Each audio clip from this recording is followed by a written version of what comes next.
পবিত্র রমজান মাসের শেষ শুক্রবার পালিত হয় আন্তর্জাতিক কুদস দিবস। ফিলিস্তিনি জনগণের প্রতি সংহতি, ইসরায়েলের দখলদারিত্বের প্রতিবাদ এবং জেরুজালেম মুক্তির দাবিতে ১৯৭৯ সালে এই দিবসের সূচনা করেন ইরানের বিপ্লবী নেতা আয়াতুল্লাহ খোমেনি। সেই ধারাবাহিকতায় এবারও দেশজুড়ে ব্যাপক কর্মসূচি পালন করছে ইরান।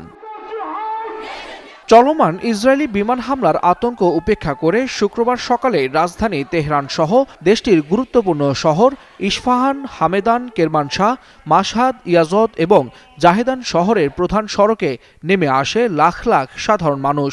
হাতে ফিলিস্তিনি পতাকা, ব্যানার ও পোস্টার নিয়ে ইসরায়েলের বিরুদ্ধে জ্বালাময়ী স্লোগান দেন বিক্ষোভকারীরা। অনেকের হাতে দেখা যায় ইরানের বর্তমান সর্বোচ্চ নেতা মোস্তফা খামেনি এবং তার নিহত বাবা আয়াতুল্লাহ আলী খামেনির ছবি। আন্তর্জাতিক কুদস দিবসের বিশাল এই সমাবেশে সাধারণ মানুষের সঙ্গে রাস্তায় নেমে মিছিলে যোগ দেন খোদ ইরানের পররাষ্ট্রমন্ত্রী আব্বাস আরাকচি। তিনি ফিলিস্তিনিদের অধিকারের প্রতি সমর্থন জানিয়ে আন্তর্জাতিক সম্প্রদায়কে ইসরায়েলের নীতির বিরুদ্ধে অবস্থান নেওয়ার আহ্বান জানান। তবে বিক্ষোভের মধ্যে হঠাৎ কেঁপে ওঠে রাজধানী তেহরান।